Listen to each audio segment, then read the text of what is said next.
আসসালামু আলাইকুম শিক্ষার্থীরা, তোমাদেরকে অনলাইন ক্লাসে স্বাগতম। আজকে আমি তোমাদেরকে এইচএসসি আইসিটি চতুর্থ অধ্যায় HTML এর একটি গুরুত্বপূর্ণ একটি ক্লাস তোমাদের সামনে নিয়ে এসেছি। এই ক্লাসটি তোমাদের জন্য অত্যন্ত প্রয়োজন। তো আজকের ক্লাসের বিষয়বস্তু হলো ছবি সংযুক্ত করা, দ্যাট মিনস ইমেজ। আজকে আমরা যে ছবি সংযুক্ত যে ট্যাগটি আছে সেই ট্যাগটি তোমাদের সামনে খুব সহজভাবে তোমাদেরকে শিখিয়ে দেওয়ার চেষ্টা করব। তো শিক্ষার্থীরা, কথা না বাড়িয়ে শুরু করা যাক। তো শিক্ষার্থীরা, তোমরা দেখতে পাচ্ছ এখানে আমি একটি চিত্র একটা উদ্দীপক তোমরা এখানে আমি দিয়েছি, এবং চিত্র 2 এখানেও আমি একটি উদ্দীপক দিয়েছি। বিষয়টা হচ্ছে দুইটা একই জিনিস, কিন্তু এক জায়গাতে একটু চেঞ্জ আছে। তো চেঞ্জটা কি সেটা তোমাদেরকে বলছি। শিক্ষার্থীরা দেখো, এখানে যেমন আছে, ধরে নাও একটা ছবি, একটা গ্রাফিক্সের একটা ছবি, এখানে সানসেট, যদি গিফট লেখা থাকে GIF গিফট, তাহলে কিন্তু তোমরা অনেক সময় দেখা গেল যে ইমেজ, তারপর দেখা যাচ্ছে যে সোর্স লেখার পরে সানসেট JPG, এখন উদ্দীপক দেখলা না, বুঝলা না, তুলে দিলা, তাহলে কিন্তু হবে না। আমাদেরকে অবশ্যই মনে রাখতে হবে যে উদ্দীপকটা সঠিকভাবে নিয়মটি কিভাবে এটা ট্যাগগুলো ব্যবহার করতে হবে সেটা কিন্তু আমাদেরকে ভালো করে জানার প্রয়োজন রয়েছে। তো শিক্ষার্থীরা, গিফট এর পূর্ণরূপ আমি কিন্তু লিখে রেখেছি জিতে graphics interchange format. Graphics interchange ফরম্যাটের এটা হচ্ছে তোমার হচ্ছে গিফটের তোমার হচ্ছে তোমার হচ্ছে কি যে অ্যাব্রিভিয়েশন যেটা দিলাম। এখন বিষয়টা হচ্ছে আরেকটি হচ্ছে শিক্ষার্থীর, দ্বিতীয়টি হচ্ছে sunset.jpg। JPG হচ্ছে জয়েন্ট ফটোগ্রাফিক্স তোমার হচ্ছে গ্রুপ। তো এই যে ফটোগ্রাফিক এক্সপার্ট গ্রুপ, এই যে তোমরা এখানে যেটা দেখতে পাচ্ছ, আমরা এখানে যেটা কি যে ফটোগ্রাফিক গ্রুপ, যে জয়েন্ট ফটোগ্রাফিক গ্রুপ, এখন এটা আমি কিভাবে ব্যবহার করব তোমরা একটু মনোযোগ সহকারে দেখার চেষ্টা করো। তো শিক্ষার্থীরা, প্রথমে আমি 1 নম্বরে চলে যাচ্ছি। এখানে আমাদের দেখতে পাচ্ছি যে সানসেট ডট গিভ, তোমার হচ্ছে সাইজ হচ্ছে 300x40, তার মানে এখানে দৈর্ঘ্য তোমার হচ্ছে 300 এবং হচ্ছে 400 হচ্ছে প্রস্থ। তো এখন এটা আমরা প্রথমে যেটা শিক্ষার্থীরা কাজ করব, আমরা লিখবো হচ্ছে কি HTML ট্যাগটি লেখার পরে শিক্ষার্থীরা, এখানে তোমাদের এখানে টাইটেল দেখতে পাচ্ছি না, এখানে একটা জাস্ট একটা গ্রাফিক্স একটা ছবি আছে সানসেট। তো এই সানসেটের ছবিটা তোমাদেরকে আমি এটা দেখাবো। সেটা হচ্ছে কি, এখানে আমরা লিখবো হচ্ছে এখানে বডি লেখার পরে এখনই আমাদের কাজ যে ট্যাগটি আমরা ব্যবহার করব ছবি বা গ্রাফিক্সের কোনো ছবি সংযুক্ত করার জন্য, সেটা তোমরা মনোযোগ দিয়ে দেখার চেষ্টা করো। তা আমরা অবশ্যই এখানে একটা ট্যাগ লিখবো ইমেজ সোর্স SRC। এটা কিন্তু শিক্ষার্থীরা অবশ্যই তোমাদেরকে মনোযোগ সহকারে এটা কিন্তু তোমাদেরকে লিখতে হবে। ইমেজ সোর্স লেখার পরে আমরা শিক্ষার্থীরা এখানে সমান দিব। সমান দেওয়ার পরে আমরা এখন এটা সরাসরি তুলে ফেলবো যে সানসেট এবং ডট এখানে GIF গিফট লেখার পরে শিক্ষার্থীরা এখানে ডবল কোটেশন চিহ্ন আমরা দিব। ডবল কোটেশন চিহ্ন দেওয়ার পরে আমাদের কাজ হচ্ছে যে এই ছবিটার সাইজটা কেমন। এই ছবির সাইজ 300। আমরা তাহলে এখানে যেন লিখবো যে আমাদের এখানে যে 300 যেখানে আমাদের তোমার হচ্ছে এখানে দৈর্ঘ্য এবং প্রস্থ এখানে যেটা আছে সেটা আমরা অবশ্যই আমরা এখানে লিখবো যে হাইট। প্রথমে হচ্ছে হাইট। তো হাইট যখন লিখবো এখানে HEIGHT হাইট লেখার পরে শিক্ষার্থীরা আমরা এখানে লিখবো হচ্ছে সমান 300, বা যদি পার্সেন্টেজ দাও তাতেও কোনো সমস্যা নেই।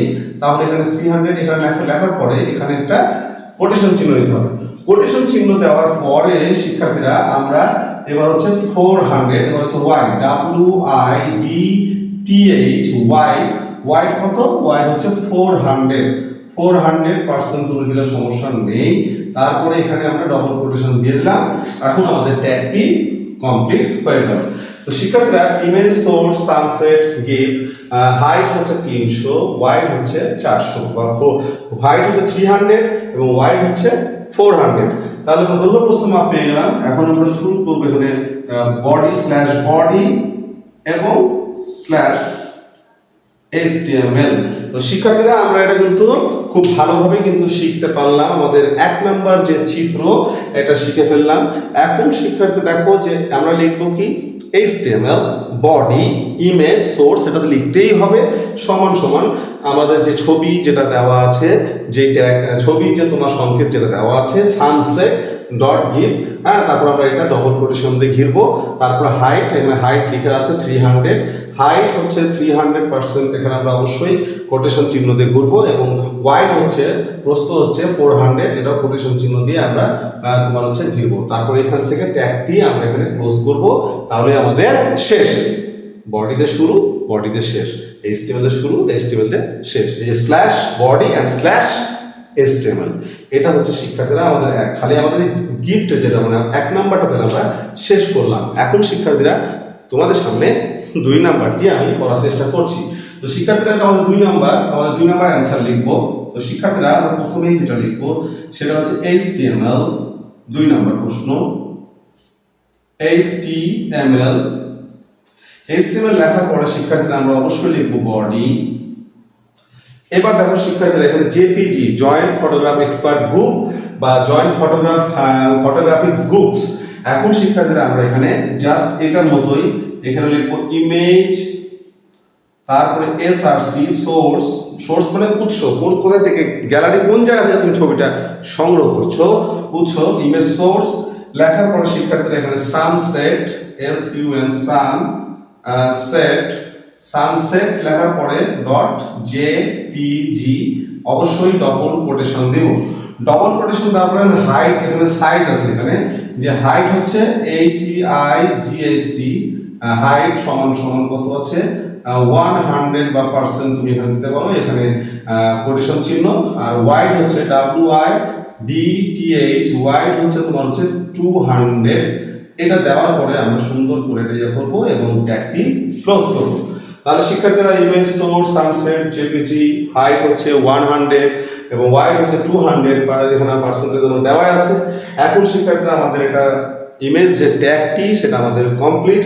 এখন আমরা এখানে slash body and slash HTML, এই হলো শিক্ষার্থী আমাদের 2 নাম্বার প্রশ্নের অ্যান্সারটি চট করে শিখে গেলাম। অবশ্যই শিক্ষার্থীরা ছবির যে নাম আছে সেই নামটি কিন্তু সঠিক ইমেজ সোর্সের পরে এটা কিন্তু অবশ্যই সঠিকটাই মানে বসাতে হবে। এবং আমাদের এখানে যে সাইজ লেখা আছে তাই এখানে সাইজ আমরা দিলাম। যদিও শিক্ষার্থী সাইজ যদি নাও লেখা থাকে তাহলে নিজস্ব একটা সাইজ তোমরা একটা দিলে সেটি অলরেডি কমপ্লিট হয়ে যাবে। তো শিক্ষার্থীরা যদি আমাদের উদ্দীপকে যদি এই ধরনের কোনো প্রশ্ন আসে তো আমরা অবশ্যই সেটি সুন্দরভাবে গুছিয়ে লেখার চেষ্টা করব। তাহলে অবশ্যই আমরা 1 এবং 2 এই যে গিফ এবং জেপিজি সম্পর্কে গ্রাফিক্স ইন্টারচেঞ্জ ফরম্যাট এবং জেপিজি জয়েন্ট ফটোগ্রাফিক্স গ্রুপস এটা আমরা কিন্তু অলরেডি শিখে ফেললাম। তো শিক্ষার্থীরা তোমাদের কেমন লাগলো ক্লাসটি? আমার মনে হয় যে ক্লাস তোমাদের ভালো লেগেছে, খুব সহজে তোমরা বুঝতে পেরেছো। কারণ ম্যাক্সিমাম ছেলেমেয়েদের আমাকে বলেছে স্যার যে ছবি সংযুক্ত একটি ক্লাস দিতে, আমি ক্লাস দেওয়ার চেষ্টা করেছি। তোমরা অবশ্যই এভাবে প্র্যাকটিস করো, আশা করি তোমাদের অনেক লাভবান হবে। তো এখানে শেষ করছি এবং তোমাদের বলবো যে তোমরা যদি ক্লাসটি ভালো লাগে তাহলে অবশ্যই লাইক কমেন্ট এবং শেয়ার করবে এবং বন্ধুদের মাঝে শেয়ার করবে। কারণ কেউ কাউকে সাহায্য করলে কেউ কখনো গরিব হয় না। আর পরিশেষে একটাই কথা, তোমাদের জন্য অনেক অনেক দোয়া ও শুভকামনা রইল। আসসালামু আলাইকুম ওয়া রাহমাতুল্লাহ।